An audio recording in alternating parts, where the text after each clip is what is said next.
Well, welcome everyone, and good morning. Good morning to Senator Cadman and your family, to all my Republican and Democratic colleagues, all of our guests in the chamber, all the staff of the building, and people of the state of Colorado. Thank you for joining us today to help us launch the 2014 legislative session. I want to take an opportunity to thank and embarrass my partner and soulmate of 8 years for being here today and for being the most supportive partner one could possibly hope for, Mike Weissman. Want to stand and be embarrassed and help us welcome you to the chamber.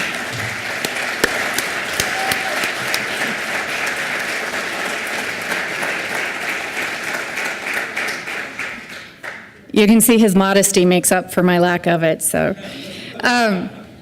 joining us today briefly, I just wanted to acknowledge a couple. We've got a whole host of wonderful guests that are here today, and we'll hear more from a few of them a little bit later. But my friend Eric Hawken, if you would stand and be recognized, is joining us, came from Texas to help us bring in. So this is Eric. Thank you for coming from Texas. Bernie Rogoff, where did you go?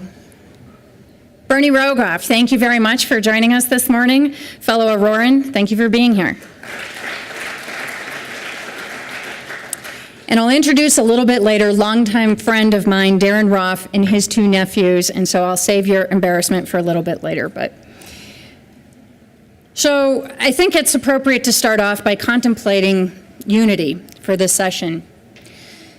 The Great Seal of the United States carries the inscription, "Et pluribus unum." It means, out of many, one. This motto is who we are as Americans. It is who we are as Coloradans. We are one from many. We are all individuals with different life experiences coming from different parts of the state or the country. Our diversity and differences are a source of strength, and we are here united to serve one goal, to diligently act as public servants for the people of Colorado. We are here to work to create good-paying jobs so families can pay the bills, have a roof over their head, can afford daycare, send their kids to college or trade school, and enjoy economic security in their retirement. Our job is to pave the way so that Coloradans have the freedom to succeed. I have every reason to believe that we can and will work together to accomplish that end. Education is the backbone of a healthy democracy. A vibrant economy is essential for individual liberty, for people to pursue their dreams, their careers, their economic security, and their passions. Affordable access to college or trade school education is critical to protect our freedom to succeed.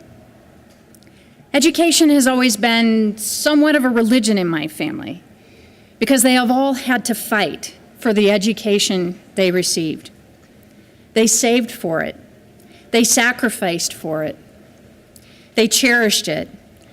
It opened doors and minds. Their story was part of Colorado's story and what education means to real people.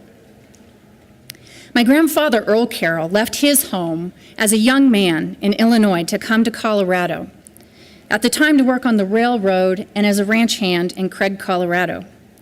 He enlisted and would serve in the Army to serve in World War I, and when he returned, he wanted a college education, but he could not afford to go. He added jobs and did without.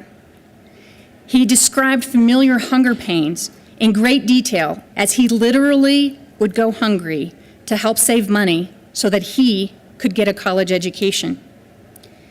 Like many students today, he didn't go to college right after high school, and he needed to interrupt his education several times where he needed to stop and take extra jobs to earn more money. He attended Colorado State University and would go on to the law school at the University of Colorado. His education allowed him to make a good life for himself here in Colorado, in Alamosa, Lamar, Springfield, Ridgeway, Gunnison, and Hotchkiss. During the Depression, he lost a lot, like most people did. But his education allowed him to survive better than many. Because of his education, he was able to come back strong, and he never forgot that or took his education for granted. My mom, Rebecca Bradley, was the first person in her family to complete a college education. When she was growing up in Denver and Aurora in the 1940s and 50s, many people, including her own father, still believed that the only possible future for a woman was to marry and have children.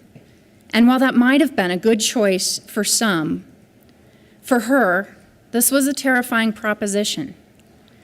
She was raised in an environment where she saw her mom trapped in a relationship, financially dependent on someone who, despite his other strengths, was also a controlling and physically abusive man. Without an education or a job, her mom was entirely financially dependent on someone who was cruel and controlling in an era where divorce was quite unthinkable. Freedom for my mom was an education. My mom's path to independence was an education, but no one in her family had ever received a college education, and her father initially thought, like so many others at the time, that a college education was wasted on a girl. When my mom was 7, she and her younger brother, of maybe 4 at the time, were in a family car, stopped with a flat tire. While her father was changing the tire, he asked her brother, "What do you want to be when you grow up?" He wanted to be a big, strong trash man. Silence. Then my mom asked, "Don't you want to know what I want to be when I grow up?" His answer, "Well, it doesn't matter. You're going to get married." Her answer, "I don't want to get married. I don't want a man to be my boss." His answer, "Well, even if you go to work, a man will still be your boss anyway." My mom's answer, "No, I'll be my own boss." Slap. His response was to hit her in the face at the age of 7. She felt trapped. These life options were not okay for her. Without any other support or role model, and in the face of active antagonism, my mom went on to college at the University of Denver, and she was able to go only because of financial aid and scholarships. She received her undergraduate degree in mathematics, quite a feat now as well as then, and yet her calling was for social justice as an advocate. She needed to find a way to help other people who lacked the power to fight for their rights. She went on to pursue a law school education at DU, also with the help of financial aid, and was one of only 2 women at the time in her graduating law school class of 1966. I am proud to be joined here today by my mom and my hero, Rebecca Bradley. Please help us welcome her to the chamber.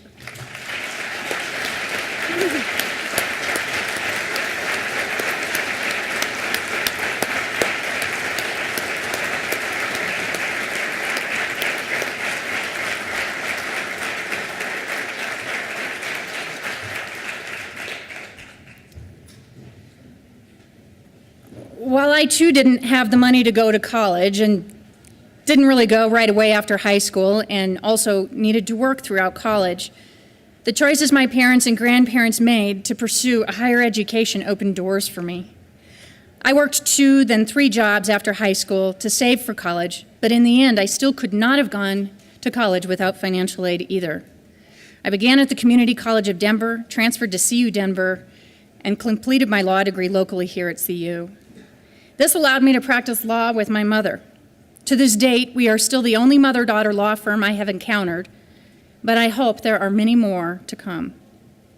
See, for my family, education was not only a path for a career, but the path to freedom and independence and acquiring the skills to advocate for other people and their rights. If you've ever been on the other side of being poor, trapped, or discriminated against, you don't forget it. And when you make it, you have an obligation to ensure that others can do the same. Access to college or trade or technical education changes lives. Yet the opportunities that were there for 3 generations before me in planting roots in Colorado are now going the wrong way, moving backwards. And college is less affordable now than it was when I was in school. College tuition and fees have gone up more than 600% since 1985, more than gas, medical inflation, or energy inflation during the same period of time. It's nearly 6 times greater than the increase of general inflation during the same time period. And even as recently as 2000, the student share of tuition used to be about 28%, and the state share was 72%. Today, that trend is reversed, where the student share of tuition is now 65%, and the state share is down to 35%. College textbooks have gone up 812% since 1978, more than 3 times the consumer price index during the same period of time. Wages can't keep up. Wages have been stagnant, and over the same period of time, tuition has tripled. The average student debt level is now well over $29,000, almost doubling in just 8 years. There is nearly $1 trillion outstanding in student debt in this country, in the United States. And it does matter. 70% of the new jobs in Colorado will require college or an advanced or technical skill degree by the end of the decade. 5,500 good-paying jobs available right now today in Colorado are unfilled due to a gap in skills training. As recently as 2012, we saw a gap where the youth unemployment rate nationally was 10% higher for youth unemployment for those without a college degree than those who had one. So what we're talking about is squeezing out economic and life opportunities for an entire generation. This is an unsustainable trend that threatens to weaken our economy. Shouldn't the next generation have the same or better opportunities than we did? This is about their freedom to succeed. It is about our freedom to succeed. Our institutions of higher education are not only where economic opportunities are born, but as you all know, serve as economic engines in every corner of our state, whether that be CU, Western State, the Auraria campus, CSU, UNC, Adams State, Fort Lewis, Mines, Colorado Mesa, any of our community colleges, vocational technical schools, you name it. They're economic anchors in our communities. And that is why we are introducing the College Affordability Act, Senate Bill 1. The College Affordability Act reflects a shared priority between the Senate, the House, the Governor, and the Joint Budget Committee to put a dent in reversing this trend. Senators John and Kerr, Representatives McLaughlin and Garcia are introducing the measure, we hope with the full support of the Senate, to add over $100 million of reinvestment to higher education and increasing both need and merit-based financial aid and restoring a 6% cap on tuition increases in the state of Colorado. A good education is inextricably tied to a healthy economy and individual opportunities and freedoms to pursue a person's strongest talents and desires. Educated people not only benefit from a higher employment rate and salary, but also help prompt entrepreneurship and job creation. And creating good-paying jobs that foster economic security is a priority for all of us in this chamber. It is a priority that we provide the opportunity for the freedom to succeed. But there is some good news in Colorado's economic health. We have outpaced most of the nation in our economic recovery. We have the 4th fastest job growth in the United States, and that is projected to continue in the year or so ahead. Right now, Colorado's current unemployment rate is 6.5%. That was 7.5% just a year ago. We are moving in the right direction, and Colorado does have a good story to tell. Colorado is first in the country for our labor supply. We are second best state in the country to start a business. Colorado is the second best state for entrepreneurship and innovation. And we're the 4th best state for projected economic growth in the United States. And we have added 161,000 jobs and are one of the few states that have surpassed our pre-recession job levels. But our recovery is not done, and there is another story to tell about our overall economic health that's not exactly included in those figures. Our chronic long-term unemployed is still too high. The U.S. and Colorado have both seen stagnant wages for decades, while the cost of living continues to climb. And the gaps between the wealthiest and the poorest grow greater every year. The loss of good-paying middle-class jobs has destabilized our economy. We know that a good-paying job is essential to a person's freedom to succeed, as well as to the health of our overall economy, which is why I believe Colorado will see us unite in our commitment to continuing to grow good-paying jobs and pursue public policies that improve our economic security. This session, you will see legislation and investment to advance rural access to high-speed internet, continued workforce development, job growth incentives, IT and hospitality career pathways, more assistance for small businesses in procurement to better compete for state contracts, expanded investment in advanced industries, increased investment in the Colorado Careers Act, and expect a bipartisan effort to revisit a reduction in the business personal property tax that is still able to protect the local government share. We also know that the freedom to seek and maintain a good-paying job is in no small way affected by the cost and availability of childcare for working moms and dads. We all found out recently that Colorado, unfortunately, has the distinction of being the 5th most expensive state for childcare in the country. The average cost in Colorado now for an infant in childcare is over $12,000 a year for an infant, and over $9,000 annually for a child of 4. Daycare is now actually higher than the average cost of in-state tuition at a Colorado 4-year institution. And we all agree how expensive that has become. This is an even bigger hurdle for many women in the workforce, for single parents, and it is a major contributing factor between some of the pay gap between men and women. This is why we are enhancing Colorado's child care tax credit, enhancing Colorado's child care assistance program, and continuing to explore models around the country that support employers who choose to provide daycare for their workers. As we continue to work to strengthen Colorado's economic recovery, we must also keep our focus on helping families and communities that were devastated by floods and wildfires in Colorado.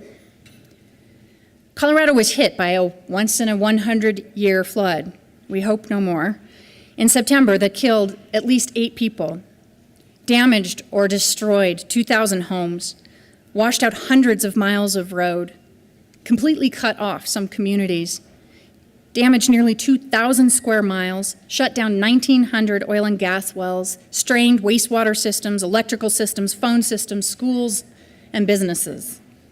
And within an instant, heroes emerged.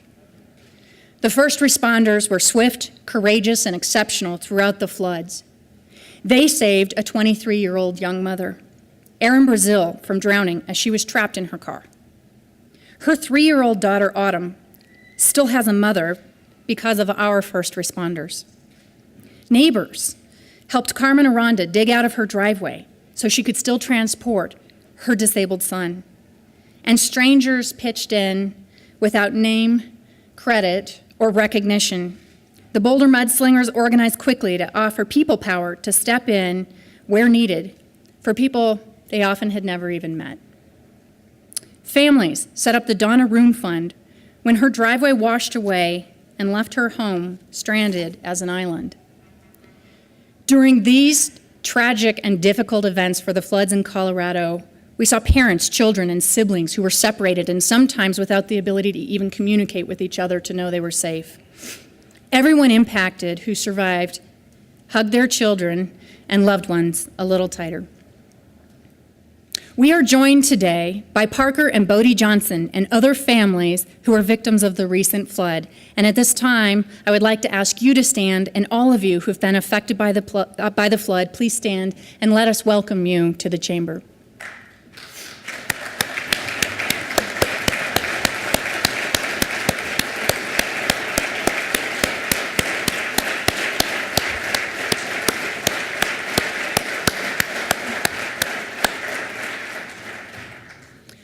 On behalf of the Senate, we send our condolences for the loss and our tribute to your steel and metal and resolve to hold together as a family and a community, and you have us with you as you continue your recovery efforts. Thank you for being here today. Significant recognition and thanks are also due to our local fire departments, local governments, paramedics, police, FEMA, and the National Guard. You saved lives, often at great risk to your own. Thank you. I also want to thank Governor Hickenlooper, CDOT, and many of our state employees and others who worked around the clock to find as many ways as possible to expedite recovery and relief in our flood-impacted communities. We created the Bipartisan Flood Disaster Study Committee, and some of the early bills created in that effort include removing red tape so local governments can expedite repair of roads and bridges, including waiving property taxes. Who wants to pay taxes on a property that has been destroyed and is maybe even no longer standing? But disasters such as these serve to remind us that the things that matter most in life are the people we love and care about. Last session was a busy and productive session, and much of what we actually worked on was eclipsed by marijuana and gun laws in the major headlines. And while DC was criticized for doing too little, some questioned whether we in Colorado did too much. But 95% of all we did in Colorado last year, we did with bipartisan support. And while some issues were no doubt controversial, most of the policies we pursued and the results we obtained are supported by a strong majority of Coloradans.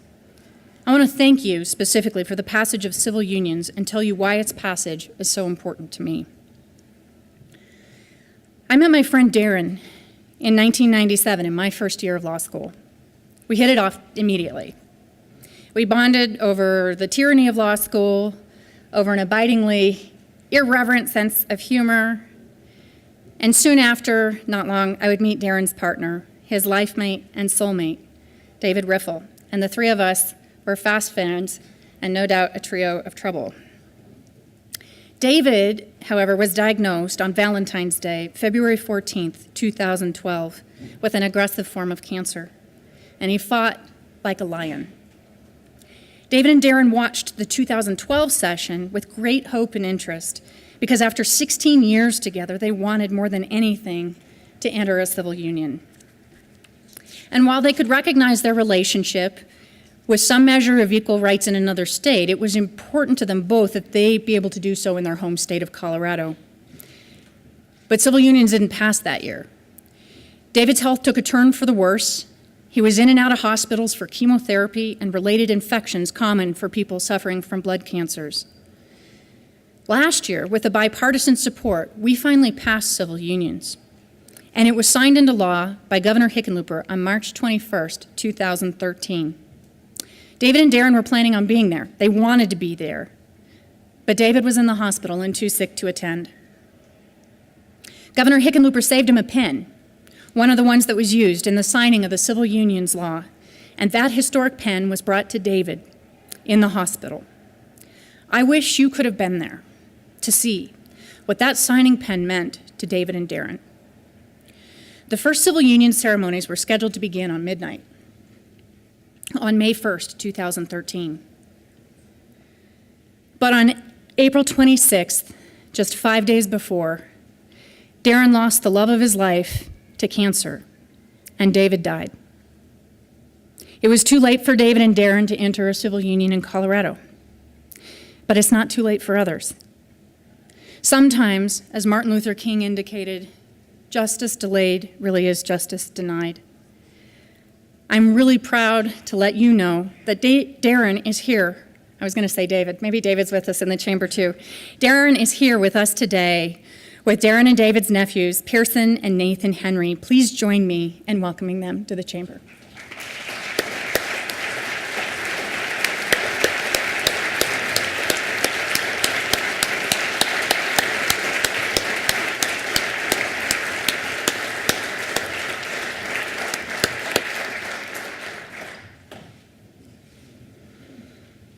I want to thank all of you for the work you did in moving Colorado closer to an equality state and to honor the freedom to love your soulmate and the equal legal rights that go with it. I want to thank Senator Roberts and other Republicans for joining us in the final passage of civil unions. But that bipartisan work and support on important bills actually was not the exception last session. And despite the headlines, it was actually the norm. Colorado has a proud tradition of Democrats and Republicans working together. Last session in Colorado, 95% of the bills passed were done so in a bipartisan fashion. We have a proud tradition of living within our means, where Democrats and Republicans work together to balance our budget every year. When we've identified duplication, waste, or inefficiencies within our state, we have worked together to better streamline time and money for the people of Colorado. Senator Balmer worked with me to help enhance property rights on HOAs. Senator Baumgartner carried out historic work with Senator John in implementing the first of its kind Amendment 64. Senators Brophy and Hill helped pass in-state tuition for all Colorado kids who are residents of Colorado, along with Senators Johnston and Harron. Senator Cadman helped fight for justice for families who are victims of state negligence in wildfires alongside Senator Morse. Senator Crowder helped expand Medicaid for access to health care in rural Colorado alongside Senator Aguilar. Senators Harvey and Scheffel helped Senator Hudak and myself work to protect rape victims from custody battles when a rape results in the birth of a child. Senator King worked to enhance school resource officer programs in Colorado with full support of Democrats and Republicans alike. Senator Lambert, you helped make income tax modifications for the recipients of the Military Family Relief Fund administered by Chaplain Meverden, who we saw earlier today, a program that I started with Senator Jones back in 2005. Senators Renfro worked with Senator Hudak to facilitate direct deposit income tax refunds for college savings. So as you can see, working together was actually nothing unusual last session. And this session we can do even better. Yet public opinion of politicians, public servants, or anyone in public office is at an all-time low, and people are frustrated. They have come to expect the worst from us. Our founders fought for a country that would represent the people. When the elected officials are chosen through free and fair elections, government is no longer an it. It's not a them or an other or an enemy. But in a democracy, when we all get to participate in this, it actually becomes a we and an us and the people. And while we at the state level cannot fix all of the frustrations and disappointments that people experience with elected officials, we can show that we, here in Colorado, right here in the Senate chamber, are different. We are better. They deserve to demand and expect more from us as elected leaders. Congressional approval is at an all-time low with an approval rating of a whopping 9%. And according to an October survey done by Public Policy Polls, Congress is actually less popular than toenail fungus and dog poop. People despise politicians. About.com describes the public sentiment about political debates as, quote, shouting matches filled with insults and half-truths instead of forums for political candidates to express opposing or different points of view. Perhaps most disturbingly, according to The Atlantic, millennials, those folks born between 1982 and 2003, don't see politics or government as a way anymore to improve their communities, their country, or their world. And not surprisingly, there's even a hashtag called politicians suck. So let's defy those expectations together. People expect us to be self-serving. Let's instead be public-serving. When we can defy those expectations by putting the needs and interests of the people in our districts above any personal or partisan interests, people expect us to fight and bicker. So let's skip the shouting matches and instead problem solve. And in those few instances where we actually are unable to find agreement, let's do so respectfully. Our friendships across the aisle here, at home, and among our friends is our best path to forego the scorched earth politics and see the basic humanity in each other, in all of us, and in our differing communities. People expect us to put politics over policy. Let's instead put good public policy over politics and leave the campaigning and electioneering for after the legislative session and outside the Capitol. People expect us to stall, delay, and obstruct. Let's instead move at a deliberate, thoughtful pace with timely results that serve the people of the state of Colorado. People expect us to put special interests over their interests. And let's instead show that through renewed outreach and listening, how their ideas become our priorities. And when there are legitimate differences of opinion within our own communities, and let's face it, we have legitimate differences of opinion in all of our communities, let's mediate rather than divide. Colorado has a proud tradition of Democrats and Republicans working together, and I'm proud of this chamber and the people who serve in it. I believe that we have the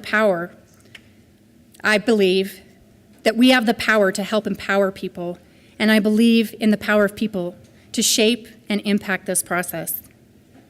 We can all open our doors a little wider, do a little more customer service for our constituents, put a little more time in trying to best utilize the full talents and knowledge of everyone in this chamber to try and get better results. And if we do our job, we can defy expectations, serve the state of Colorado, keep the welcome mat out for all Coloradans. We can leave this state better than we found it. If we do our job, the people of Colorado will be free to succeed, take personal responsibility, and pursue their own dreams and goals at work, school, and home. So let's unite. And remember the motto of the Great Seal of the United States, et pluribus unum, out of many, one, and make sure that we are working together to create the freedom to succeed. Thank you for caring about Colorado.